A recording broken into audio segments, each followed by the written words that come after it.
Bonjour tout le monde, moi c'est Aïcha Dosso et je vous souhaite bienvenue sur Un Dimanche à Abidjan.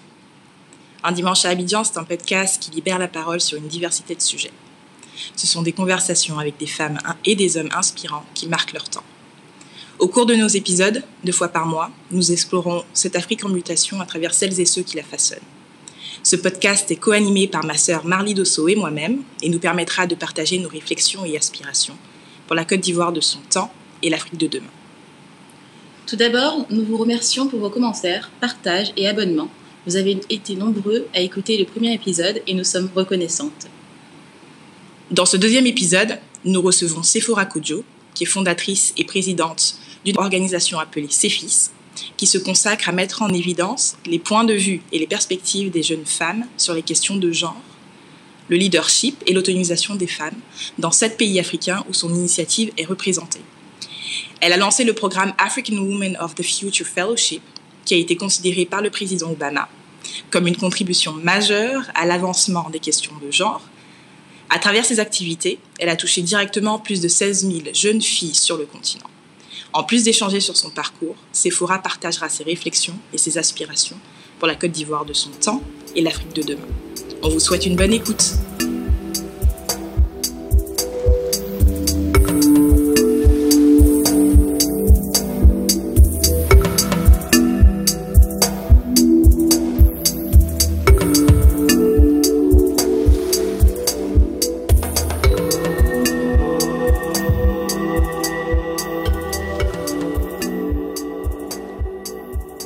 Bonjour Sephora. Bonjour mesdames. Merci d'être parmi nous. Comment vas-tu?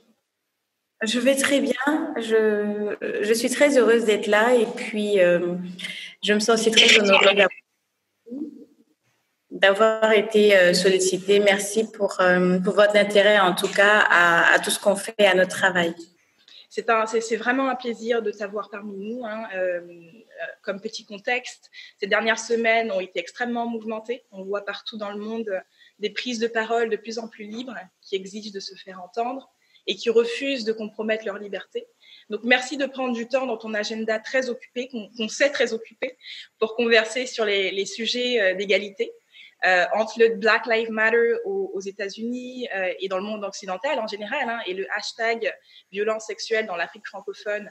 Il y a aussi le hashtag We Are Tired au Nigeria. 2020 semble être une année disruptive sur les questions sociales. Donc, on pense que c'est vraiment important de participer à cette libéralisation de la parole et de partager des parcours comme les tiens qui inspirent à s'inscrire dans le changement.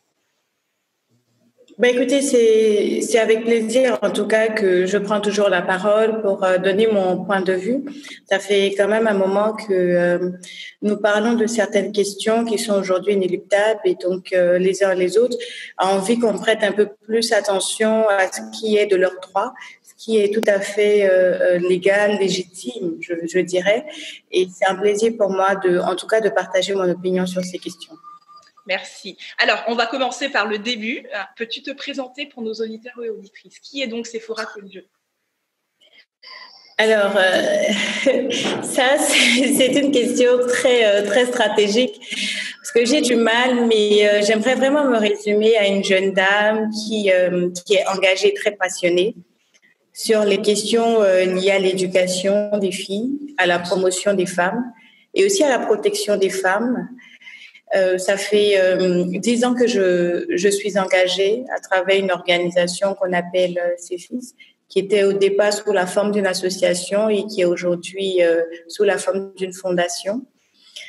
CEFIS est un groupe ou un mouvement de jeunes, principalement en tout cas, qui essaie de contribuer pour mettre en lumière, en valeur, tout ce qui a trait aux droits liés aux jeunes et aux femmes. Je suis aussi une maman et je suis aussi une épouse.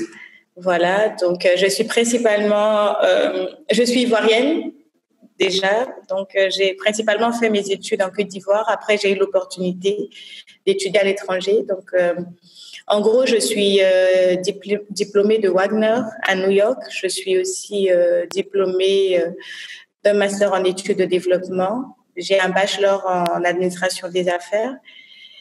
Et je me suis intéressée aussi aux questions liées à la paix et la sécurité. Donc, j'ai fait des formations et là, je suis médiatrice reconnue par l'Union africaine sur les questions de négociation, médiation, prévention, diplomatie préventive. Voilà. En gros, je vais m'arrêter sur ça.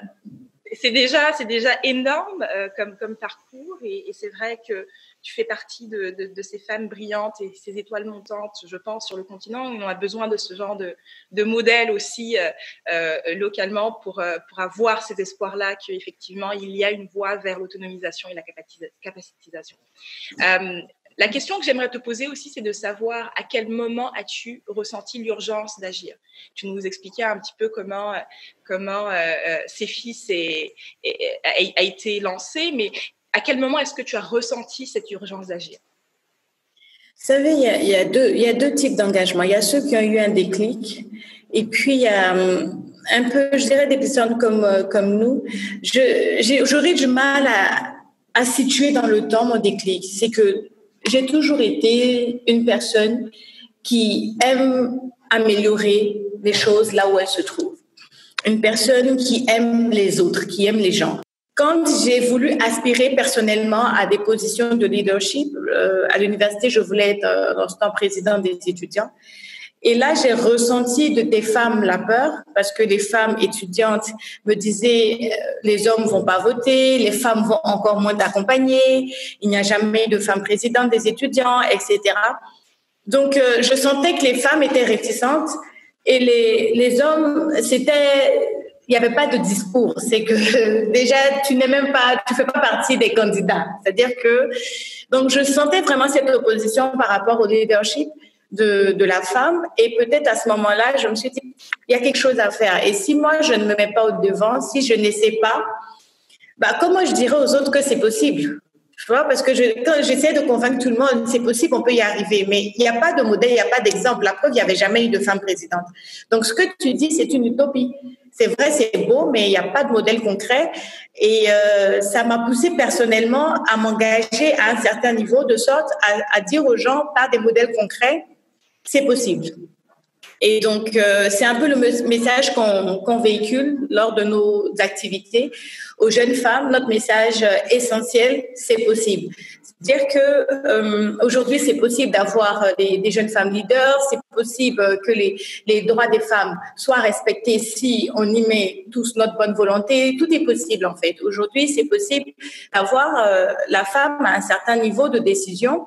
Et c'est possible aussi que les jeunes femmes soient dans des matières scientifiques, etc. Donc, à toutes les échelles, que ce soit avec les jeunes filles ou que ce soit avec des mineurs ou des femmes matures, on essaie de garder ça au cœur de notre message. Et c'est un peu ce qui m'a poussée pour en revenir à la question. C'est un peu comme ça que je me suis retrouvée dans CEFIS. Parce qu'après, il fallait formaliser tout ça. Donc, c'est sorti un peu du cadre universitaire, c'est rentré c'est arrivé à un niveau un peu plus large.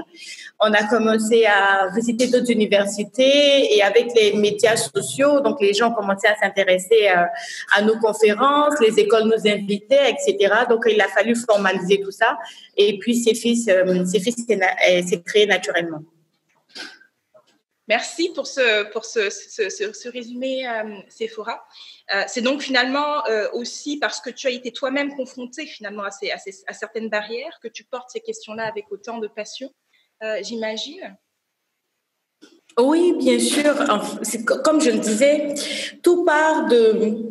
Vous savez, dans le onion model, donc dans le modèle oignon, comme on l'appelle, quand il y a une situation et que vous voyez des personnes engagées, ce n'est jamais la couverture.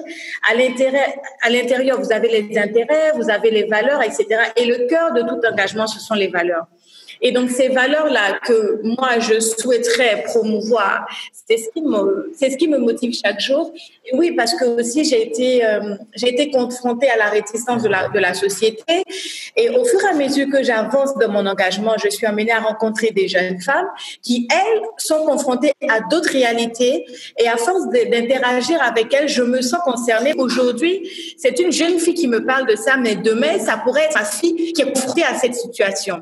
Quand, par exemple, nous partons à l'intérieur du pays et que là, vous avez des cas qui sont vraiment différents. Donc, vous pouvez avoir des problèmes de grossesse en milieu scolaire, de mariage précoce, parfois de mariage forcé ou de violence basée sur le genre. On va parler ici de mutilation génitale, etc. Vous voyez que les réalités sont différentes, mais au fond, les valeurs, je veux dire, au fond, le problème, ce qui nous stimule tous, c'est le respect de nos droits et de notre volonté. Vous voyez? Donc, on sent qu'on a toute la même motivation. Le cœur de notre action est similaire, seulement que les effets ou les problèmes diffèrent. Et donc, à ce moment-là, je me sens vraiment concernée et je me dis, il y a quelque chose à faire. Moi-même, je n'ai pas été épargnée. Je rencontre des femmes qui ne sont pas non plus épargnées. Il faut peut-être qu'on fasse quelque chose de façon peut-être pacifique, mais il y a quelque chose à faire pour essayer d'emmener un renouvellement donc de la compréhension des choses pour que les uns et les autres soient un peu plus ouverts et que les habitudes changent. Absolument. Et je pense que, comme tu le dis très bien, hein, ce sont des défis structurels souvent qu'il faut absolument essayer de déconstruire, que ce soit au niveau d'Abidjan et au niveau dans le milieu rural. Et ça m'emmène à la question, quels sont les principaux leviers d'action pour toi, pour changer les dynamiques de genre en Côte d'Ivoire? Alors, vous savez que ces questions sont à plusieurs niveaux. Vous voyez aujourd'hui, donc personnellement, et je vous dis à tous les niveaux, je suis pas épargnée parce que parfois, de façon majoritaire, donc nos actions sont beaucoup encouragées et parfois, je sens que certaines communautés sont impatientes et nous disent pourquoi vous n'agissez pas à tel niveau, il faut changer la loi, donc on leur explique que effectivement, il y a un changement qui doit se faire, mais c'est à plusieurs niveaux. Donc, quand on parle ici de levier, il y a la société civile comme nous autres, et je m'inscris vraiment là-dedans. On agit sur le terrain. Donc, nous, on est à the grassroots level, comme on le dit. On est vraiment sur le terrain, dans les communautés, avec les populations, parce qu'on croit que le changement, c'est le changement individuel aussi. C'est pas le changement qui vient de là-haut et qui s'applique à toute la population, mais c'est le changement de la population qui va influencer le changement de là-haut. Des dirigeants, je veux dire. Et donc, on essaie de sensibiliser, de changer les habitudes individuelles des communautés. Et puis après, vous avez, à un autre niveau, vous allez avoir les institutions, leur public, donc l'administration, qui prennent des décisions qui peuvent influencer tout ça. Alors, dans tous les cas, aujourd'hui, l'engagement doit être un engagement individuel et un engagement je vous dire, de tout le monde, je veux dire. Chacun doit se sentir concerné. Il n'y a pas que les dirigeants, on ne doit pas juste attendre que les dirigeants mettent en place un mécanisme qui marche, mais il faudrait aussi que les populations pensent à changer leur quotidien, leurs habitudes. Parce que même quand aujourd'hui en Côte d'Ivoire, l'école elle est obligatoire, mais vous avez des régions où les enfants, principalement les filles, n'ont pas accès à l'éducation. Parce que vous avez une famille nombreuse, les parents n'ont pas les moyens de scolariser les enfants, et ils vont te dire, mais la fille, dans tous les cas, elle est destinée au mariage, quel est l'intérêt de l'envoyer à l'école et quel accès à l'éducation, puisqu'à la fin, elle va faire à manger, elle va faire le ménage, elle va faire des enfants, elle va se limiter qu'à ça. Donc, c'est un message nouveau qu'il faut apporter dans les communautés pour expliquer aussi à la communauté que non, elle peut avoir un foyer, une vie familiale, mais elle peut aussi avoir une vie économique indépendante. Et quand vous donnez l'opportunité à votre fille d'avoir accès à l'éducation, vous êtes en train de la protéger, mais vous aussi, vous assurez votre lendemain parce qu'il n'y a pas que les garçons. Parce que les parents aussi réfléchissent en se disant que le garçon va travailler, il va nous envoyer de l'argent, il va nous sauver dans notre retraite. Donc, il y a toutes ces choses qui rentrent en ligne de compte. Mais c'est l'information parce qu'aujourd'hui, en 2020, quand la fille a accès à l'éducation, demain, elle peut aussi très bien s'occuper de sa famille.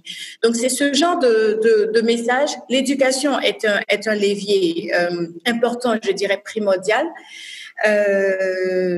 Impératif, j'aimerais ajouter, parce que quand la jeune fille, elle est éduquée, elle-même, les choix qu'elle fait, ses prises de décision sont très stratégiques, sont vraiment très stratégiques.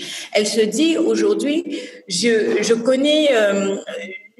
connais mes droits et je sais ce qui pourrait garantir la sécurité peut-être de ma communauté, de mes enfants, etc., etc. Je ne vais pas les exposer à des mutilations génitales, etc. Parce qu'elle a accès à la connaissance. Donc, l'éducation est un levier impératif si on veut vraiment arriver au changement. Et l'éducation permet aussi l'ouverture d'esprit. Parce que quand on est en train d'éduquer la fille, il faut éduquer aussi le garçon pour que le garçon comprenne que c'est pas une compétition, que c'est pas un changement négatif, mais c'est juste que il faut donner l'espace aux femmes qui leur revient pour qu'elles puissent s'exprimer. Cela ne va pas faire d'elles de mauvaises épouses ou de mauvaises femmes ou de mauvaises collaboratrices ou de mauvaises collègues, mais tout le monde y gagne. Et puis vous allez aussi y gagner demain dans vos foyers. Et c'est sûr que quand l'homme et la femme sont autonomes économiquement, c'est la famille qui gagne. Et après, plus tard, il y a aussi l'intérêt donc communautaire, etc. Donc, vous êtes des agents économiques, c'est le développement de votre communauté, c'est le développement de votre région, c'est le développement de votre pays. Donc, c'est l'éducation pour nous aujourd'hui est la clé. J'ai essayé de faire un peu une prospection, donc vraiment 360 pour regarder à quel niveau, si je veux vraiment me sentir utile, à quel niveau je peux agir et à quel niveau je serai compétente. Et quand je finis d'interviewer des gens, quand je finis de parler avec les jeunes, etc., je suis confortée à chaque fois dans ma position qui est de promouvoir l'éducation pour tous, l'éducation pour la jeune fille, l'éducation pour le jeune garçon.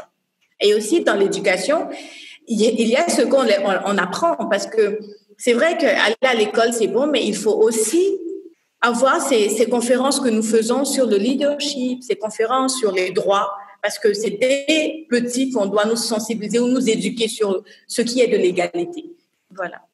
Absolument, et je pense que tu l'as très bien dit, Sephora, le changement doit se faire au niveau communautaire, au niveau de la sensibilisation dans les familles et dans les communautés. Je pense que c'est vraiment là où on arrivera à changer les mentalités et à faire comprendre que la jeune femme a sa place, non seulement dans la famille, mais dans l'économie nationale. Et je pense qu'à ce moment-là, ça nous permettra, nous aussi, je pense d'un point de vue macro, d'avancer vers un développement plus durable et plus inclusif. Et c'est ce qui manque aussi, je pense, d'un point de vue, si on se positionne sur la Côte d'Ivoire et sur la sous-région, c'est aussi de savoir positionner la femme comme un levier d'action, de développement. Et ça a avancé pendant longtemps et tu le fais très bien à travers l'éducation. Effectivement, une femme éduquée arrive à faire des choix qui sont intelligents, stratégiques pour le bien-être de sa famille.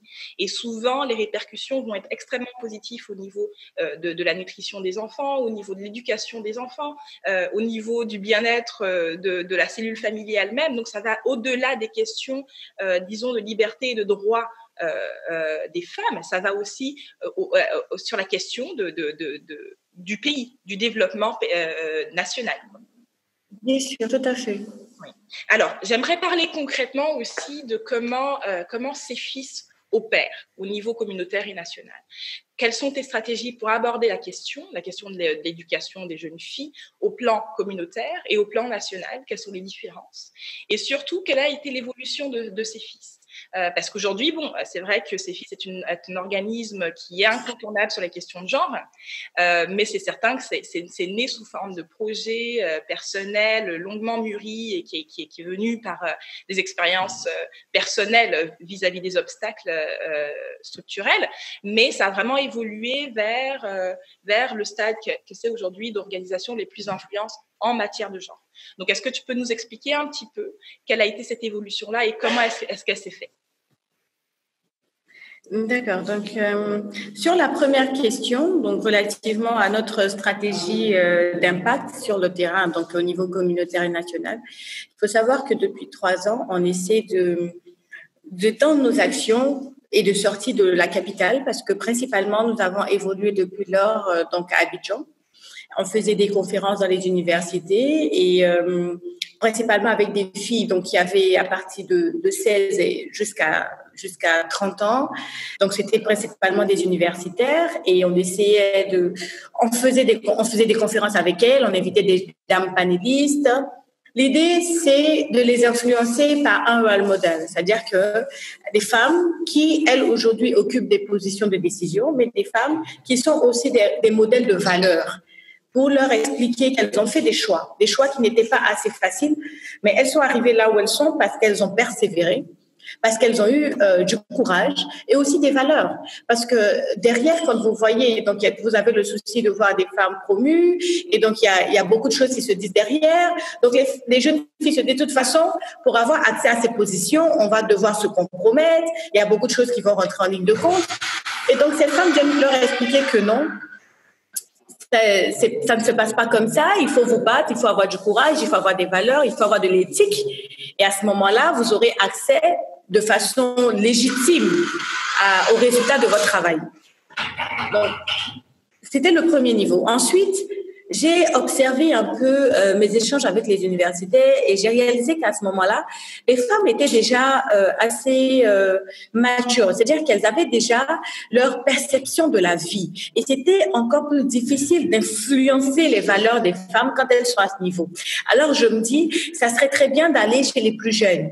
Parce que entre 13 et 18 ans, c'est à ce moment qu'on est en train de forger notre caractère, notre personnalité. Et c'est à ce moment-là que les valeurs et l'éthique doivent entrer dans nos habitudes, et ainsi que le courage, l'ambition aussi, l'ambition. Donc, à ce moment, je décide comme ça de lancer des caravanes dans plusieurs écoles, donc principalement des écoles publiques, parce que nous savons que les élèves, donc les jeunes filles qui vont dans les lycées publics, n'ont pas toujours accès à ce type d'informations, ce type de conférences. Donc, elles sont parfois marginalisées. Donc, on a décidé de les privilégier. Et on commence la caravane et là, on se dit, pourquoi se limiter à Abidjan? Les cas d'égalité et d'inégalité, excusez-moi, qu'on souhaiterait mettre en avant se trouvent principalement dans les zones reculées. Et là, on lance la première caravane. On visite 7 villes de la Côte d'Ivoire. On part au nord à Korogo, on part à Daloa, on part à Yamoussoukro. Donc, on essaie vraiment de faire un peu le tour. Et on voit que à la fin de cette première caravane, on forme en bénéficiaires directs 1910 jeunes filles. Les résultats sont très satisfaisants. Les interactions avec les jeunes filles sont très inspirantes. Et là, pour l'année suivante, on décide d'aller aussi à l'Est, d'augmenter le nombre de bénéficiaires, etc. Donc, au niveau national, on a notre caravane qu'on appelle CEFIS Tour, qui est aujourd'hui accompagnée, mis en œuvre par UNICEF et l'ambassade du Canada. Donc, nous sommes sur le terrain avec ces jeunes filles et on essaie à ce niveau-là de leur inculquer des valeurs et de leur inculquer le sens de l'ambition. Et après, à un autre niveau, on va aller sur un plan plus global. On regarde donc des femmes qui ont entre 18 et 35 ans. Et ces femmes-là, on se dit, il faut aussi faire quelque chose parce que ça reste la jeunesse. Elles ont besoin d'orientation, elles ont besoin d'être mises en valeur. Mais les attentes ne sont pas les mêmes parce que à cet âge-là, on essaie de se positionner. Entre 18 et 35 ans, on a soit des projets, on essaie vraiment d'avoir accès au travail. Donc, on essaie de s'insérer et de se positionner. Et là, on lance un programme qu'on appelle Africa Women of the Future Fellowship, qui est un programme qui sélectionne des jeunes femmes leaders et qui sont formées en résidentiel pendant 6 semaines. Elles sont formées en leadership, genre et développement des projets. Donc, ce sont des femmes qui ont déjà des initiatives, qui sont déjà avancées dans ce qu'elles font et qui ont besoin de reconnaissance, qui ont besoin de visibilité, qui ont besoin de networking, qui ont besoin de se positionner. C'est important pour nous d'accompagner les jeunes femmes leaders parce qu'on sait que si demain elles sont à des postes de décision, elles vont influencer des décisions qui vont prendre en compte le développement d'autres jeunes femmes. Si elles sont directrices, elles pourront favoriser l'emploi de d'autres jeunes femmes, elles pourront favoriser des réglementations dans l'entreprise qui sont équitables, etc. Donc, on lance le fellowship là et en 2019, là, donc l'année dernière, on a vraiment été surpris parce que ce programme qu'on a ouvert donc, sur le plan continental à plusieurs pays africains a reçu l'année dernière plus de 9 femmes de différents pays. Donc, on a reçu celles de la Guinée, la RDC, la Mauritanie, le Sénégal, le Bénin, etc.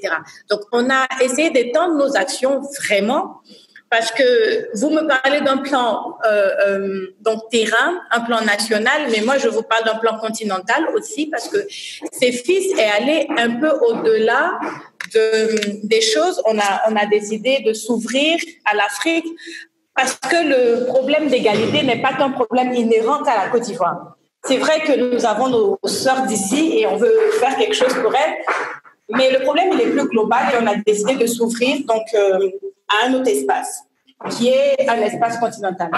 Les problèmes que nous avions n'étaient pas juste inhérents à la Côte d'Ivoire, mais c'était un problème global, continental. Et donc, l'année dernière, nous avons reçu aussi des internationales qui sont venues. Et le fellowship s'est très bien passé et on a été agréablement surpris parce que cela a pris, vous savez, aujourd'hui, le travail de CEFIS est, je veux dire, est reconnu parce que on a eu une attention qui a été portée par de grands leaders, une attention qui a encouragé nos initiatives et ça nous a donné de la voix. Parce que vous savez, il y a beaucoup d'organisations qui font un bon travail, mais qui n'ont pas de visibilité. C'est pas parce qu'elles travaillent pas, c'est parce que il y a ce manque de reconnaissance qui fait que elles n'ont pas plus de voix que cela. Mais la chance, je dirais que nous on a eu la grâce qu'on a eue dans la persévérance, c'est de pouvoir attirer l'attention de grands leaders qui, comme on le dirait, qui nous ont spotlight en griffe, qui ont reconnu le travail qu'on faisait, qui ont pris ce travail à titre d'exemple pour dire le travail de CEFIS est un travail très intéressant en Afrique et principalement en Côte d'Ivoire. Donc, l'année dernière, on a été agréablement surpris de voir que l'ancien président américain lui-même, Barack Obama, a tweeté notre organisation, a parlé de nos initiatives en référence aux activités de leadership féminin. Donc, en disant que c'est une très belle initiative pour toutes les femmes qui vivent sur le continent et qui l'a encouragée. Nous avons sur le plan national des autorités, dont le Premier ministre, etc., qui se sont engagées pour reconnaître cette action et ça nous a crédibilisés. Ça fait que aujourd'hui, quand on essaie d'aller dans des endroits même reculés, on a accès parce que quand on montre la reconnaissance, quand on leur dit, parce que les gens ont peur, ils se disent mais c'est quoi ce mouvement, c'est quoi ces choses dont vous voulez nous parler? On leur dit attention, c'est quelque chose de vrai. Regardez, telle personne même a reconnu le travail, etc. Donc déjà ils vous écoutent. Ça ne veut pas dire qu'ils vont changer leurs habitudes, mais déjà ils vous écoutent. Donc ça nous a crédibilisés, je dirais. Le programme CEFIS2, par exemple, en 2018, a été reconnu par l'Union africaine dans les 50 meilleures initiatives du continent en matière d'éducation et dans les 10 meilleures initiatives en Afrique en matière d'éducation de la jeune fille. J'aime vraiment revenir sur les reconnaissances parce qu'une fois de plus, beaucoup d'organisations font de très belles choses, mais par manque de reconnaissance, elles n'ont pas suffisamment de voix. Et aujourd'hui, CEFIS essaie d'ouvrir encore plus sa vision. Depuis 2015, nous avons installé des ambassadrices dans des pays. Donc, on est aussi en RDC, on est aussi au Sénégal, on est aussi au Mali, au Burkina Faso, en Mauritanie, etc. Parce que dans ces communautés, il y a des femmes qui ont besoin qu'on duplique le modèle en fait de CEFIS-Tour et d'AWF. Donc ces modèles qui ont marché pour nous, qui sont, comme on le dit, bonnes pratiques, elles ont besoin de ça chez elles parce qu'elles se disent ça a marché en Côte d'Ivoire. Est-ce que vous pouvez aussi nous aider à apporter ce changement chez nous dans nos communautés?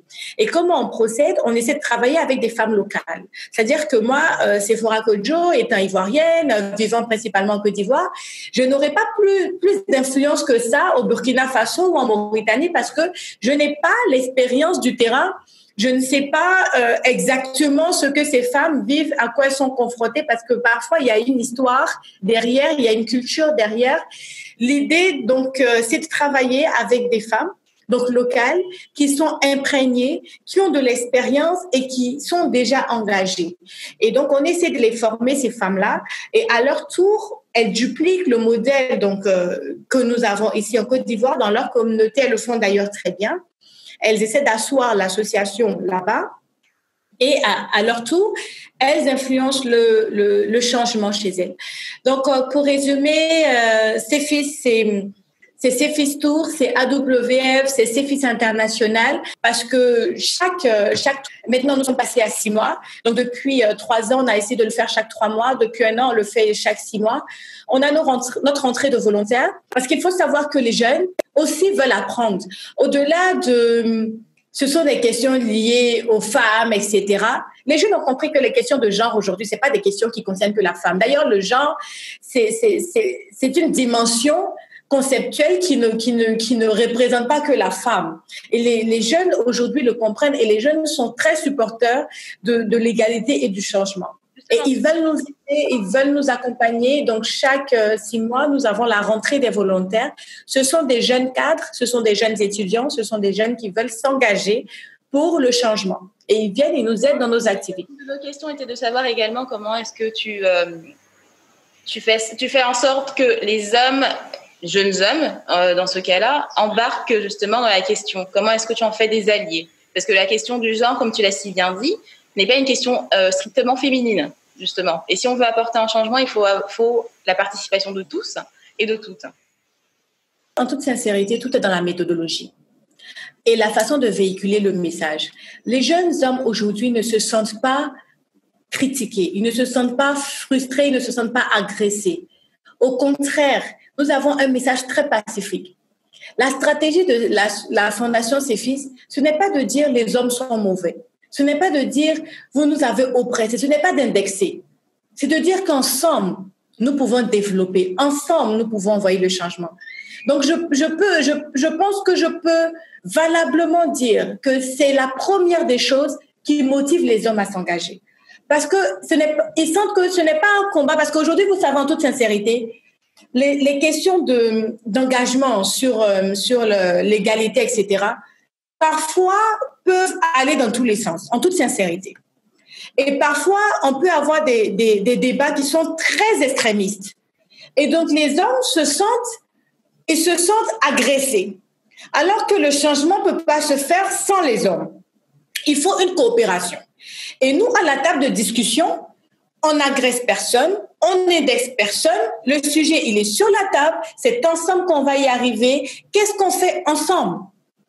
Et donc, à ce moment, les jeunes hommes se sentent, c'est-à-dire, on les invite, ils se sentent invités. Ils ne se sentent pas critiqués pour dire c'est de votre faute. On leur dit, on a besoin de vous, c'est ensemble. Donc, ils se sentent invités et c'est la première motivation. Et je vous parle de témoignage, je vous parle d'expérience. C'est la première motivation des jeunes hommes.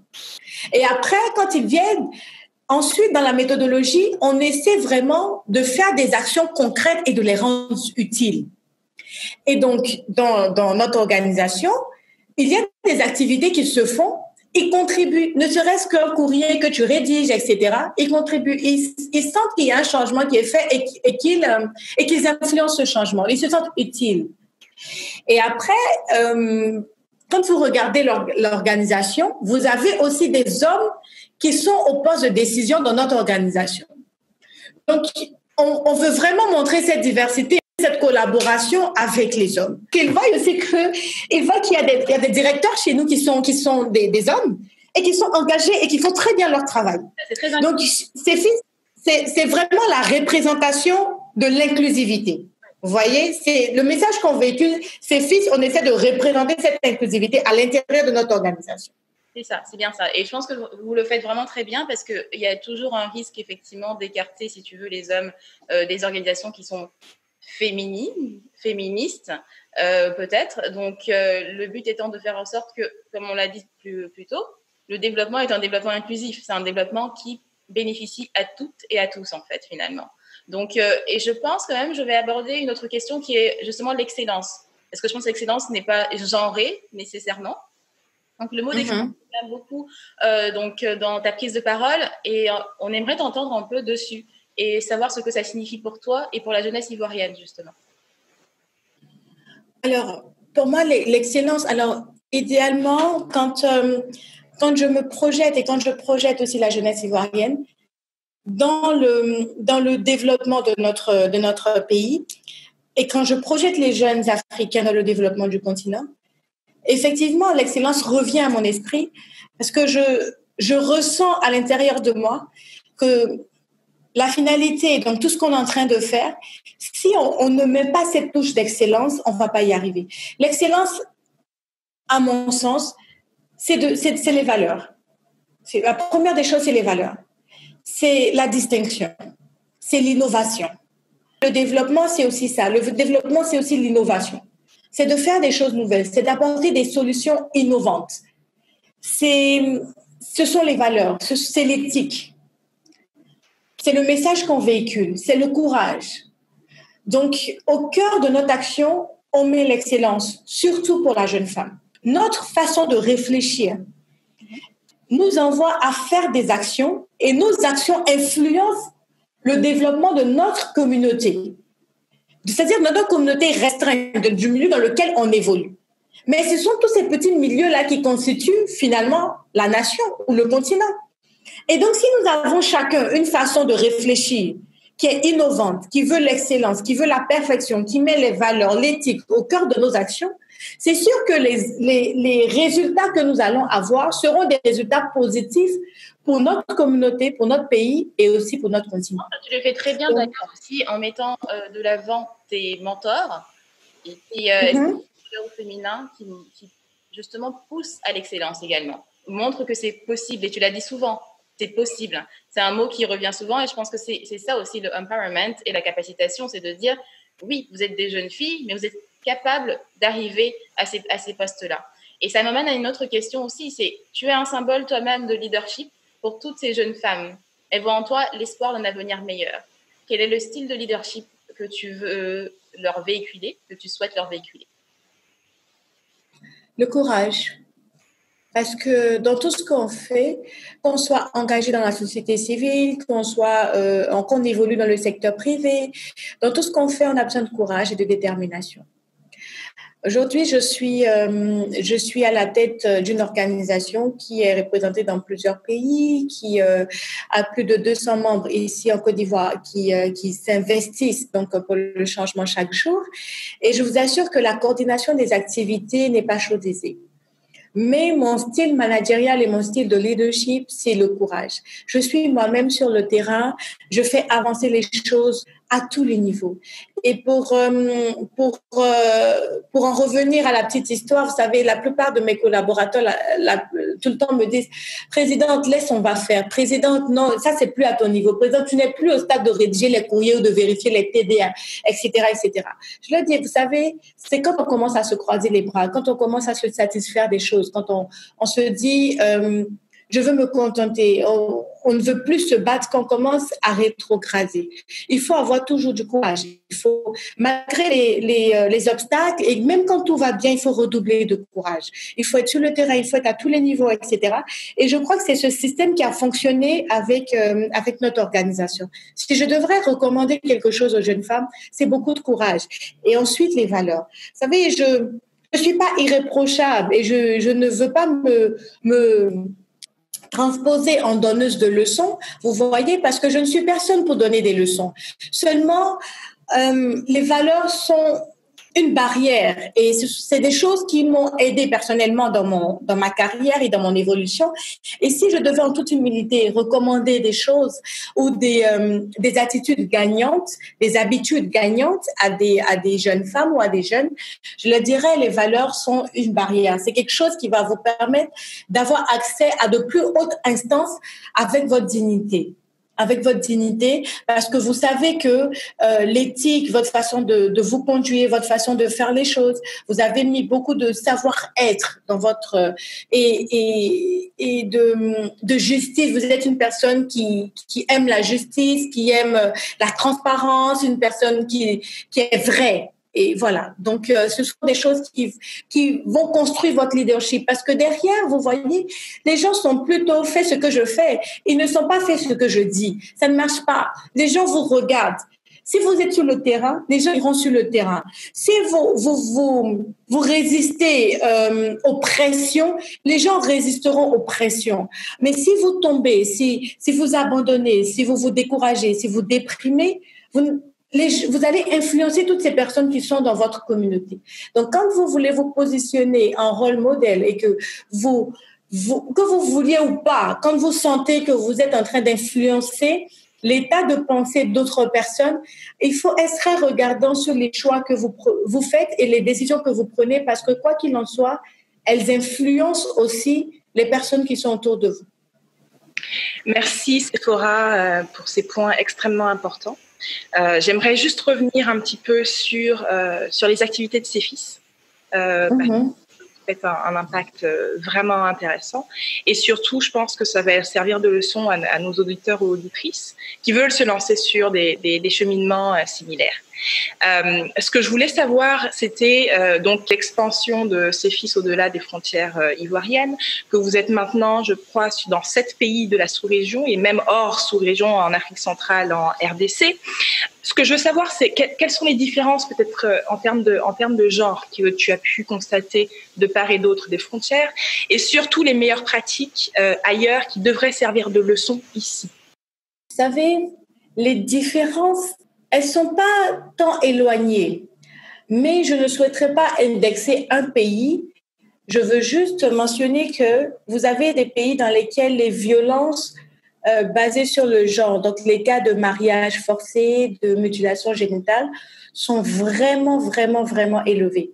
Vous avez des pays où les filles n'ont pas accès à l'éducation et même dans la capitale, au sein de la capitale, où les femmes, sur le plan culturel, ne sont pas considérées égales, je veux dire, à l'homme. Et c'est très difficile. C'est vraiment très difficile pour nos jeunes ambassadrices qui essaient d'apporter le changement. Parce que parfois, elles exposent leur sécurité. Parce qu'elles sont dans des régions ou dans des zones où il y a déjà eu des femmes qui ont été atteintes, je veux dire, qui ont été atteintes dans leur intégrité physique, qui ont eu des coups, qui ont été battues parce qu'elles ont juste essayé de revendiquer, mais de façon pacifique, essayer d'apporter une vérité nouvelle. Vous voyez? Donc, les écarts entre le genre, on est tous sur des questions d'égalité. C'est ça que je dis que ce n'est pas différent. On est tous sur des questions d'égalité. À la fin de la journée, c'est à quel niveau? Par exemple, si je veux m'exprimer sur le cas de la Côte d'Ivoire, principalement en Côte d'Ivoire, c'est l'accès aux positions de décision.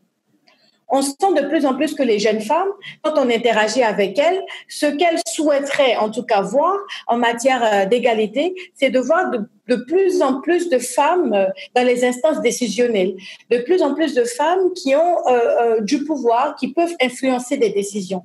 Vous voyez, leur attention se trouve à ce niveau. Oui, je sens que tu voulais dire quelque chose. Excuse-moi, Sephora. Justement, quel est le but recherché dans l'autonomisation des femmes et surtout le leadership au niveau des positions décisionnelles? C'est d'influencer le développement d'autres femmes. Parce que les femmes sont conscientes que si elles sont à la table de décision, elles pourront influencer des décisions inclusives et équitables. Vous voyez, c'est pas parce que les femmes veulent seulement diriger, les femmes veulent avoir du pouvoir ou veulent avoir encore plus d'argent, etc. Mais elles ont aussi cet engagement et cette intelligence de se dire, si nous sommes à la table de décision, nous pourrons influencer des décisions profitables pour nos mamans, pour nos sœurs qui sont dans les villages, les campements, pour celles qui sont dans la communauté, mais qui ne sont pas ici à La Réunion. Parce que c'est de là que tout part. Les grandes décisions, c'est de là que tout part.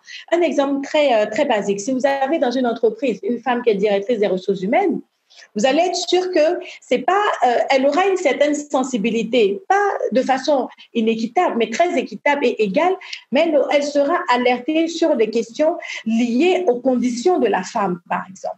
Vous voyez, elle aura plus cette sensibilité. Par exemple, aujourd'hui, les congés de maternité, c'est organisé, c'est réglementé par la loi, mais vous avez des entreprises où tu sens que quand tu prends une grossesse, tu as la pression parce que tu sens que si tu as pris une deuxième grossesse, tu sens que ton poste, on peut peut-être pas te renvoyer, mais on va plus te confier les mêmes tâches, on va plus te faire confiance au même degré, parce qu'on va se dire de toute façon, celle-là, elle est en train de faire ses enfants, elle peut pas traiter les dossiers importants, etc.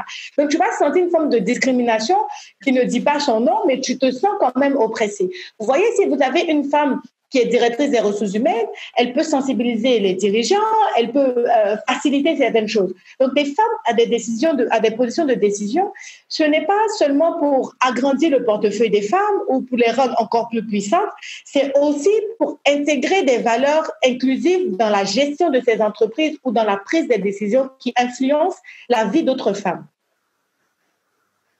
Donc, justement, alors ça nous ramène au fait que tu t'es présentée et tu nous as dit que tu étais maman maintenant, épouse et maman. Et je pense que c'est très important, ce passage de vie-là est très important pour nombre de femmes. Est-ce que et comment ce moment crucial a changé ton engagement? Quelles sont les valeurs que tu veux inculquer à tes enfants? Et ça me fait penser au livre de Chimamanda qu'elle écrit à sa petite fille, justement. Dans cet engagement que tu as et que tu portes vraiment en ton cœur, comment est-ce que tu transmets ça à la prochaine génération? En prélude de mes propos, je disais que, par exemple, quand je vais dans des régions et que j'entends des histoires de petites filles, je me sens encore plus touchée parce que je me dis que c'est des choses qui pourraient peut-être arriver à ma fille. Et je sens qu'il y a urgence, il y a besoin de faire quelque chose. Me marier ou à construire une famille n'a pas vraiment changé mon engagement parce que, vous savez, je crois que même aujourd'hui, j'organise mieux en fait mon engagement que quand j'étais toute seule. Vous voyez, parce que quand j'étais toute seule, je voulais être partout à la fois, je voulais changer tout de suite et maintenant, voilà. Et quand j'ai commencé à construire une famille, ça a aussi été une expérience très constructive pour moi parce que, à l'image de la famille, j'ai vu que toute sa stabilité, tout ce qui est construction, tout ce qu'on veut durable prend du temps et demande beaucoup de méthodologie. De la même façon, j'essaie de construire ma famille chaque jour et de maintenir la paix et la joie dans ma maison. C'est de la même façon, je dois prendre le temps avec la méthodologie de construire et de développer mon engagement pour avoir un changement qui est profitable et qui est durable aux populations. Donc, avoir une fille, c'est vrai que je me dis, ma fille, elle est dans la capitale, ici, elle a accès à l'éducation, etc. Mais vous savez, demain, je peux ne pas être là. Si je ne laisse pas derrière moi, je ne sens pas que j'ai contribué à quelque chose de positif pour elle, peut-être que demain, elle n'aura pas accès à l'emploi parce qu'elle est une femme. Peut-être que demain, elle va subir des préjugés. Et à ce moment-là, qu'est-ce que j'aurais fait? Qu'est-ce que j'aurais pu faire? La meilleure façon de la protéger, c'est de contribuer avec tous ceux qui sont engagés pour préparer un futur qui serait agréable, un monde dans lequel on souhaiterait voir nos enfants grandir. Et vous savez, il n'y a pas que ma fille, les garçons aussi, parce que avoir une fille, j'aimerais dire, ça n'a pas vraiment changé grand-chose. Parce que déjà, avec les petits garçons, là, j'ai vu le challenge. Parce que c'est au petit garçon qui ne doit pas pousser la petite dans le bac à sable, qui ne doit pas lui tirer les cheveux, qui ne doit pas lui tirer la langue, qui ne doit pas lui dire « tu es une fille, tu vois. C'est plus difficile avec le petit garçon parce que c'est à cet âge qu'on doit leur inculquer les valeurs d'égalité et qu'il n'y a pas de sexe faible. Vous voyez, donc c'est vrai qu'après, vous avez aussi les contraintes liées aux agendas parce qu'aujourd'hui, j'ai une vie de famille, donc il faut maintenir l'équilibre. Dans nos formations, je parle beaucoup d'équilibre aux jeunes parce que je suis convaincue qu'au-delà de tout ce qu'on fait de notre engagement sur le terrain, on doit avoir une vie équilibrée. Et c'est important d'avoir une famille, d'avoir un backup, d'avoir, que ce soit des frères ou des sœurs, d'avoir des amis, d'avoir une vie sociale, d'avoir des gens avec qui on peut parler, des gens qu'on aime et des gens qui nous aiment, que ce soit des parents, etc. Voilà, donc ça ne change pas l'engagement. La conciliation famille-travail peut être parfois très, très difficile et contraignante pour les femmes en général, pour leur évolution dans la hiérarchie. Comment est-ce que tu arrives à toi, justement, concilier? Est-ce que, comme tu le dis, c'est ta famille qui est donc ton support system, donc ton système de soutien, et c'est vraiment là où tu vas puiser tes forces pour aller porter et affronter le monde? Comment tu fais? Alors, vous savez, dans le livre de Sheryl Sandberg, Lean In en avant tout, elle a un chapitre dédié à la vie à deux. Elle a dit savoir choisir son partenaire. Elle l'appelle le partenaire de vie. Et ça a tout son sens. Je n'irai pas plus loin parce qu'on va pas réinventer la roue. On ne dira pas meilleur que ce qui a déjà été dit. Si on se voit plus tard, si on aspire, ne serait-ce qu'on a des ambitions, qu'on aspire à son autonomisation, à son épanouissement personnel, etc., tout ce qui est légitime pour une femme, on doit pouvoir choisir des gens qui comprennent cela, qui respectent cela, donc pour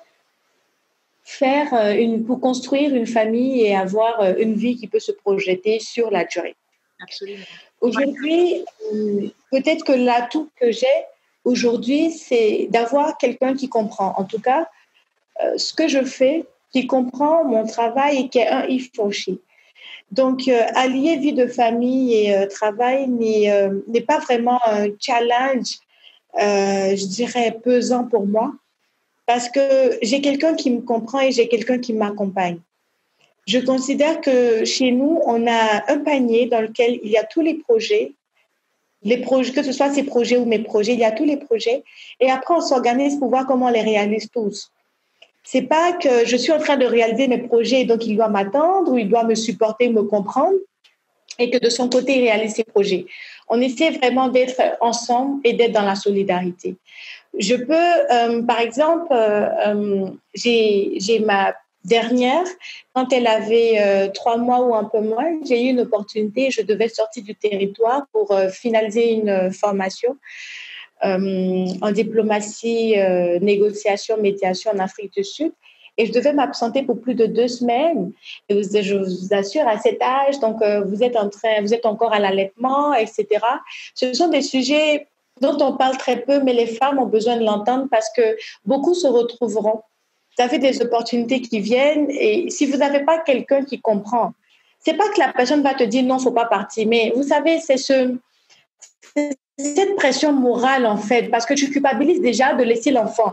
Si tu as quelqu'un qui comprend pas, la personne, il n'y a pas de problème, tu peux partir, mais tu sens que la personne te juge et se dit, elle n'est pas une bonne mère. Vous voyez? Et ça, pour l'éviter, cette pression morale, pour l'éviter, beaucoup de femmes se sentent oppressées parce qu'elles n'ont pas envie qu'on les juge ou qu'on pense qu'elles ne sont pas de bonnes mères ou qu'elles ne sont pas de bonnes épouses. Si vous avez quelqu'un qui comprend et qui facilite, c'est cette personne qui vous dira « mais vas-y, non, il n'y a pas de souci, écoute, moi je suis là, je gère. S'il y a un problème, je t'appelle, mais je pense que tout va bien se passer. » Vous voyez, quand vous avez ce soutien émotionnel, tout le reste, vous pouvez accomplir tout ce que vous voulez. Je pense que le plus grand défi pour une femme, c'est de choisir son partenaire. Parce que, vous savez, quand vous êtes convaincu que vous pouvez réaliser toute seule, vous avez juste besoin de quelqu'un qui comprenne. Parce qu'à vrai dire, vous n'êtes pas à la recherche de quelqu'un pour réaliser. Je veux dire, mon cas, je ne cherchais pas quelqu'un pour me réaliser. Je sais que toute seule, je peux atteindre mes objectifs. Je peux me battre pour mes ambitions. J'ai juste besoin de quelqu'un qui m'accompagne. J'ai besoin de quelqu'un qui comprenne ça. Et quelqu'un aussi qui a ses projets. Et ensemble, on met tout dans un panier. Et c'est la collaboration et la communication. La communication, la transparence. Plus vous communiquez, plus il y a de transparence. Je pense que ça facilite. Parce que si vous n'avez pas communiqué, si la personne ne sait pas vos ambitions, et dès le départ, vous savez, les femmes aussi, il faut qu'on arrive à dire et à assumer nos ambitions au départ. Au départ, on a peur de dire, on rencontre quelqu'un, on a peur de dire, demain, je me vois à tel niveau. Demain, si vous êtes une femme qui a l'amour des voyages, il faut que votre compagnon soit informé que vous voulez voyager, que vous voulez découvrir des pays, que vous voulez, voilà. Il faut qu'il soit informé parce qu'après, c'est pas juste.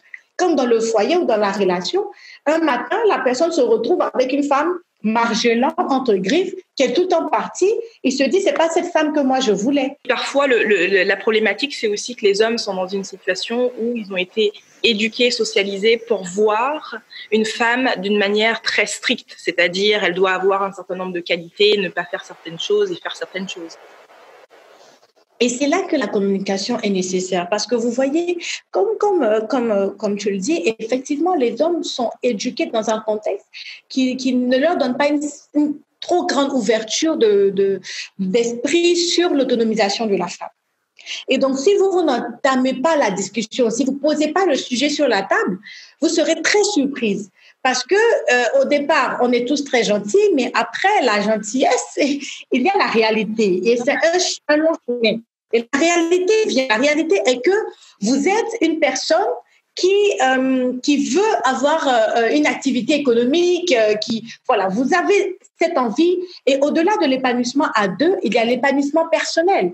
Vous pouvez être épanoui dans un foyer avec quelqu'un, mais en tant que personne, vous ne vous sentez pas accompli parce que vous ne réalisez pas vos rêves. Et donc, dès le départ, je pense en toute humilité, après ça parle d'expérience. En tout cas, de mon expérience, ce qui a fonctionné jusqu'à présent, je ne sais pas si demain ça ne fonctionnera plus, mais jusqu'à présent, ce qui a fonctionné, c'est la communication. Dès le départ, j'ai vraiment été sincère de dire voilà ce que je veux faire. J'ai mon engagement, je suis emmenée à aller dans des villages, à aller à l'intérieur du pays, etc.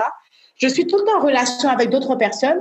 Je construis un réseau qui est vaste, qui peut être un réseau de jeunes, mais qui peut être aussi un réseau de leaders. Donc, je peux être emmenée à rencontrer des dirigeants et je vais évoluer dans un milieu qui sera peut-être principalement masculin. Donc, il faut que cette personne soit préparée et qu'en toute sincérité, vous arrivez à vous dire si cela vous convient l'un et l'autre. Est-ce que je peux faire avec? Et à vous aussi de prendre les attentes de votre conjoint. Si c'est quelqu'un qui veut, par exemple, que sa femme soit là tous les week-ends pour lui faire à manger, vous voyez, ces petits détails, ça change tout dans la relation quand on la vit. Ça change tout parce que ces petites discussions qu'on a évitées au départ, elles vont nous rattraper dans le quotidien. Donc, au départ, qu'est-ce que tu attends d'une femme? Comment tu vois ton épouse? Comment tu vois la mère de tes enfants? Il y a des hommes qui se marient parce qu'ils ont envie de faire 6-7 enfants. Il y a des femmes qui se marient, elles se disent j'ai envie de faire 2 enfants et après je fais mon business. Donc, dès le départ, la communication peut être un très bon levier pour maintenir un climat paisible et puis beaucoup de paix, en tout cas, dans une vie familiale. C'est super intéressant ce que tu fais en travaillant à plusieurs niveaux, parce que c'est vraiment ça, avec différents types de catégories d'âge, parce que les problématiques sont différentes selon les catégories d'âge, justement. Et ton programme que tu fais avec les femmes, je pense que c'est important également de parler du fait qu'on peut concilier cette vie de famille avec une vie épanouie sur le plan professionnel et sur le plan personnel. Et je pense que trop souvent, les femmes ont dû mettre de côté leurs ambitions personnelles pour faire avancer leur vie professionnelle ou vice-versa. Et cette conciliation-là, c'est beau de voir que c'est possible dans notre génération. Et j'espère que ça inspirera d'autres femmes et ça leur montrera que c'est également possible, en fait, finalement. Et donc, voilà. C'est vraiment un point que je voulais juste souligner et te remercier pour ça. Oui, et j'aimerais vraiment insister là-dessus, revenir sur un point. Vous savez aussi, dans le choix de son partenaire, c'est vrai, la communication est importante. Il faut aussi s'informer sur l'éducation de la personne, sur la culture de la personne. Ce sont des choses qui vont revenir dans le foyer.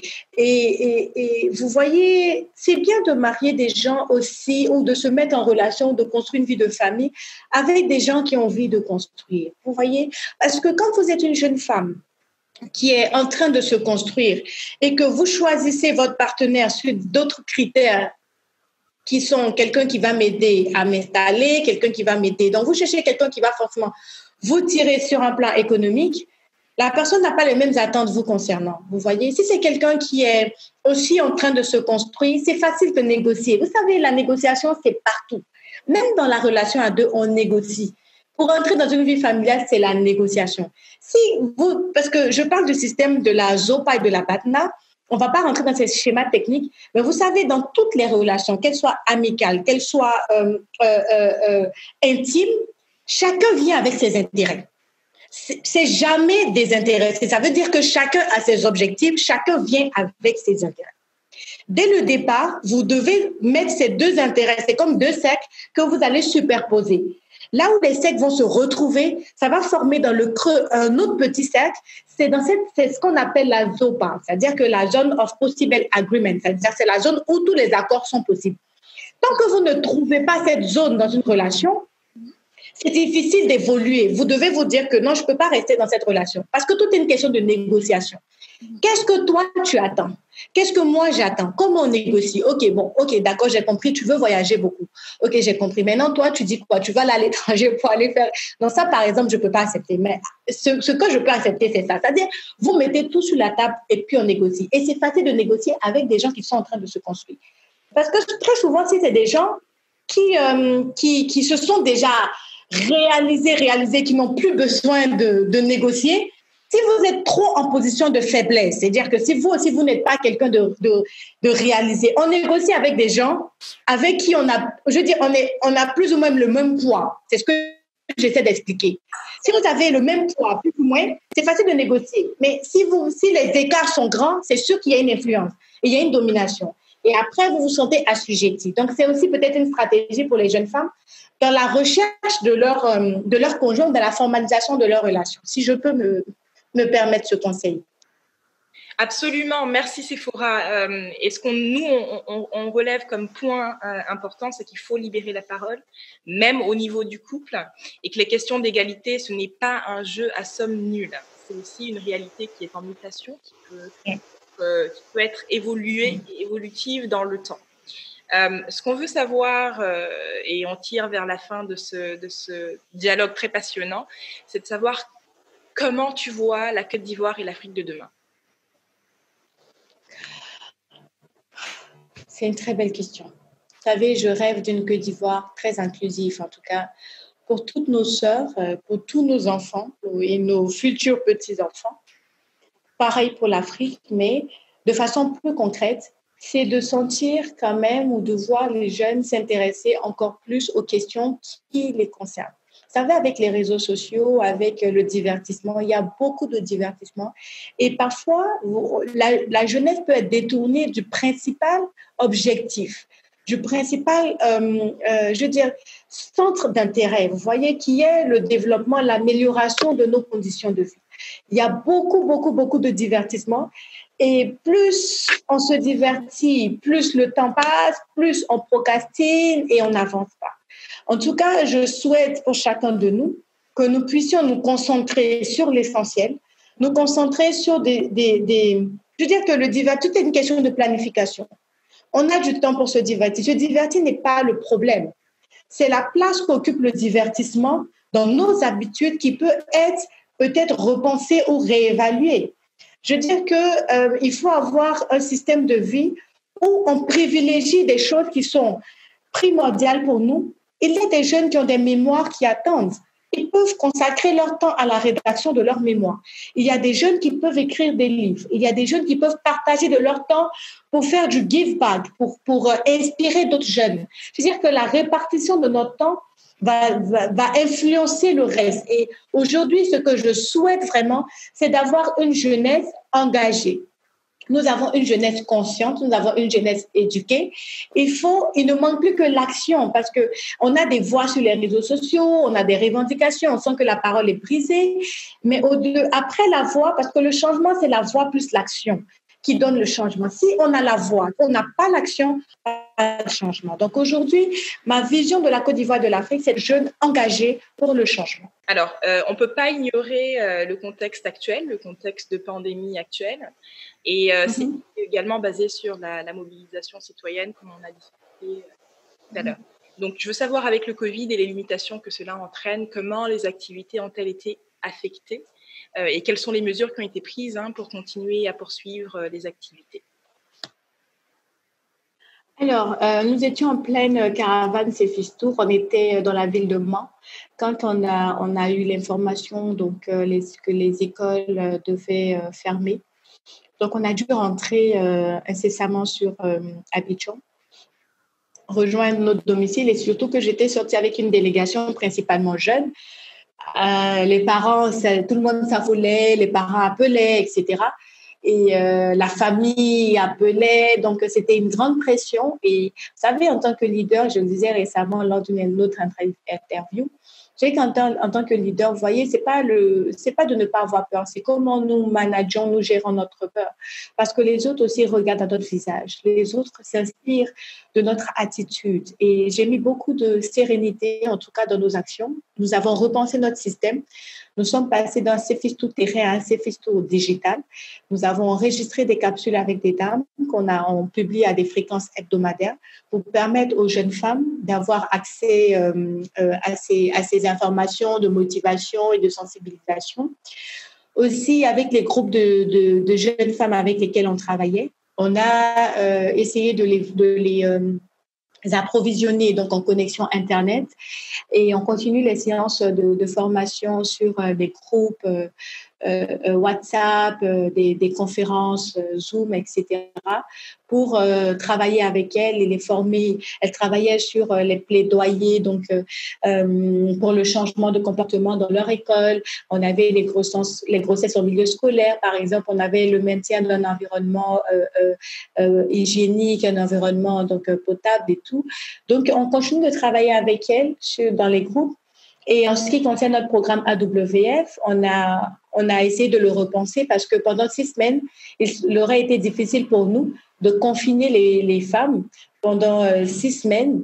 Et donc, on a repensé. Donc, elles feront un confinement de 3 semaines pour une formation en résidentiel. Et les autres 3 semaines, elles feront les cours en ligne. Et après, on fera la cérémonie de remise de diplôme, la graduation. Donc, vraiment, tout a été repensé. Le managérial de CFIS comprend aussi l'adaptation et l'innovation.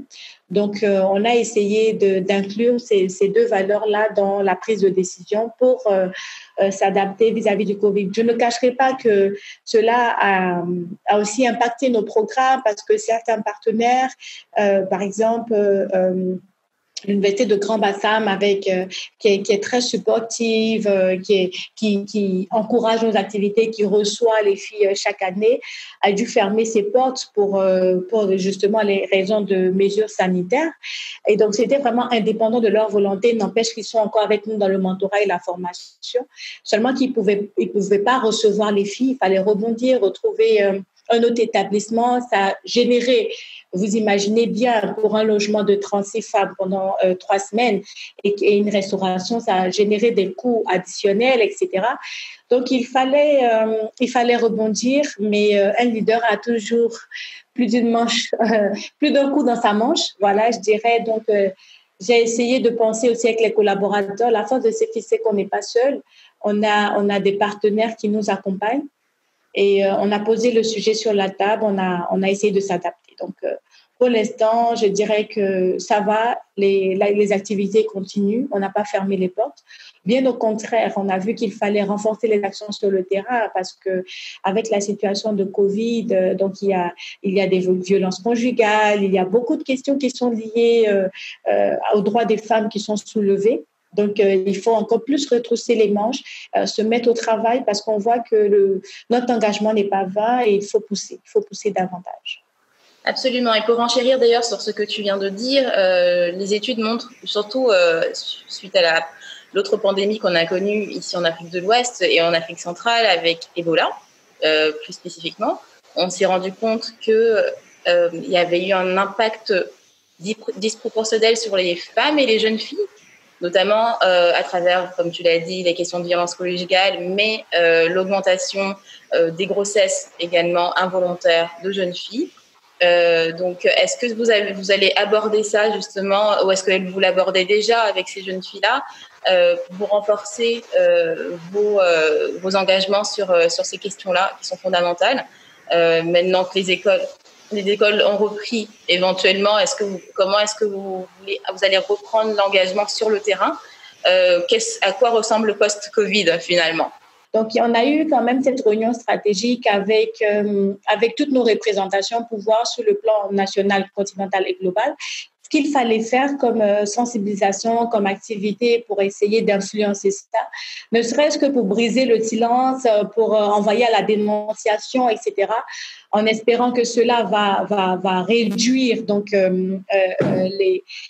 les effets du Covid sur les violences domestiques.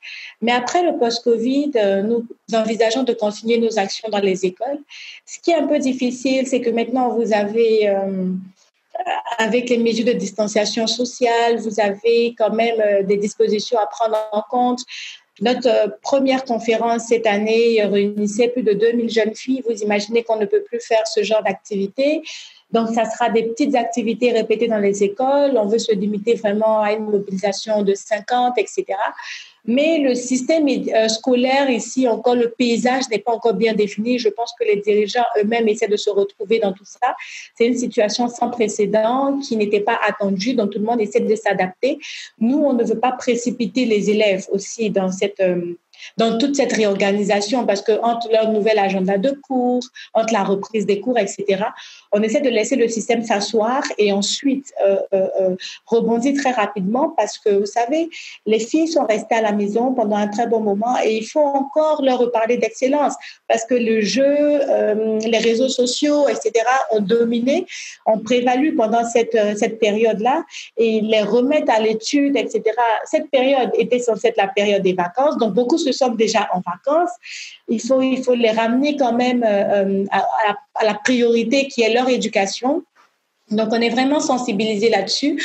On essaie de mettre en place un nouvel agenda pour le programme Cefistour, de sorte à toujours maintenir nos actions auprès des jeunes filles pour mettre en valeur donc leur éducation et les questions d'excellence. Et quand on parle d'excellence ici pour ces jeunes filles, ça englobe tout ce qui va être prévention contre les grossesses précoces, mais principalement les grossesses en milieu scolaire. Okay. Donc, moi, j'ai une question vraiment parce que je me dis, avec tout cet engagement qui est vraiment, c'est selfless quasiment, où tu est engagée tout entière, hein, vraiment dans ça. On sait que tu veux apporter un changement social et c'est une préoccupation que tu portes même qui traverse les générations. Donc, comment est-ce que tu prends soin de toi? Parce que dans tout ça, la santé mentale reste quelque chose de très important. J'ai envie de dire le wellness, de manière générale, est très important. Comment prends-tu soin de toi? Ça, c'est une question piège, parce que un bon leader, c'est quelqu'un aussi qui doit savoir dégager du temps. Et tout à l'heure, je parlais d'équilibre, donc il doit savoir dégager du temps pour lui-même ou pour elle-même. Mais vous voyez, quand nous sommes passionnés à ce niveau-là, parfois la passion peut prendre le pas et je veux dire que je n'ai pas l'impression d'avoir ces fils et les divertissements à part. Je veux dire que pour moi, le divertissement est inclus et l'épanouissement est inclus dans mes activités de ces fils. Parce que c'est à la fois mon rêve, c'est à la fois mon travail. J'ai des gens des collaborateurs qui sont agréables. Donc, mon épanouissement se retrouve principalement là-dedans. Après, j'essaie vraiment de faire une dissociation de ma vie privée, de ma vie professionnelle. Je pense que vous avez peut-être que vous le remarquerez sur les réseaux sociaux. Je suis je communique très peu sur ma vie privée parce que c'est quelque chose que je me réserve, vous voyez, parce que j'étends tout ce que je fais sur le terrain, je partage toutes mes activités du terrain avec la population, avec la communauté. Je partage cela sur les réseaux sociaux, j'étends cela pour que les gens puissent aussi ressentir ces émotions-là que nous avons sur le terrain. Mais ce que je partage avec mes enfants, ce que je partage avec ma vie de famille, je le garde pour moi parce que je suis très gourmande à ce niveau et je me dis, c'est quelque chose qui me concerne principalement. Et j'essaie de prendre soin de moi à ce niveau, donc en essayant de m'épanouir avec les gens que j'aime et qui sont dans mon cercle très restreint. Et j'essaie aussi d'avoir une bonne hygiène de vie sur le plan alimentaire, etc. Parce que notre activité est très physique. Ce que je fais est à la fois intellectuel et physique parce que je suis à la fois sur le plan managérial, donc conception, etc. Et très souvent, je me retrouve au niveau opérationnel sur le terrain. Donc, il est très physique. Je suis obligée de faire attention à ce que je mange, à privilégier la viande blanche, etc. Et à ne pas consommer d'alcool. Je suis obligée d'avoir certains codes de vie pour me maintenir en santé, essayer de me reposer un peu tôt, etc.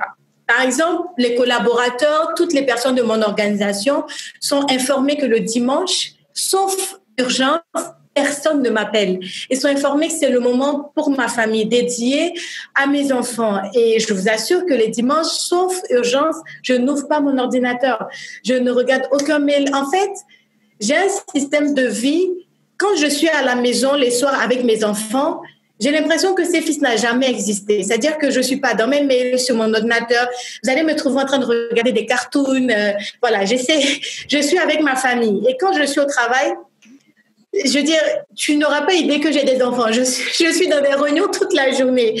Voilà. Et ça me permet, je parlais d'équilibre de vie, donc ça me permet de maintenir mon équilibre. Et c'est un peu comme ça que je prends soin de moi. À partir du moment où ça garantit mon épanouissement, ma santé, ma paix, donc ça me convient, oui. C'est vraiment très bien, merci. Justement, tu as donné, on va dire, un mot-clé. Ton dimanche est important. Et on a un podcast qui s'appelle Un dimanche à Abidjan. Donc, on va clôturer cette bel échange. Vraiment, j'aurais bien voulu que ça puisse continuer encore parce que nous sommes engagés pour la question de la femme et la question de l'égalité des genres surtout. Et donc, on aura l'occasion, j'espère, dans un avenir très proche, de s'entretenir sur ces questions-là plus amplement. Mais alors, à quoi ressemble un dimanche à Abidjan pour Sephora ? Un dimanche à Abidjan, pour moi, c'est un instant consacré à ma foi. Je suis très pratiquante. Donc, je pars dans ma religieuse en année avec la toujours. Et l'après-midi, je reste avec ma famille. Ça, pour moi, c'est un dimanche parfait. Je regarde les enfants grandir, je parle de tout avec eux, on regarde la télé. On est très organisés. Hein. Après la cérémonie religieuse, on a le déjeuner en famille et c'est les enfants qui font la prière. Ensuite, on a la sieste. Tout le monde part se reposer. Et puis après, on part au sport. Tout le monde, donc les plus petits ont les vélos. Le papa et moi, on fait. Lui, il fait plutôt du footing, mais lui, il est partout. Là, il part très vite. Moi, j'essaie de faire un peu de marche, histoire de superviser les enfants. On part au sport et puis le soir, on mange ensemble. C'est encore la prière et voilà. Et on fait les devoirs s'il y en a, les devoirs d'école, etc. Merci énormément, Sephora. Tu nous as vraiment appris à travers cette conversation-là qu'un leader doit s'adapter au changement, doit s'inscrire dans le changement et s'inscrire dans la solution surtout. Merci à vous, c'était un plaisir. Tu fais très bien avec ses fils, donc on a été très honorés de t'avoir aujourd'hui. Et puis, on se dit à très bientôt, on espère, en personne. Au revoir. Merci, au revoir.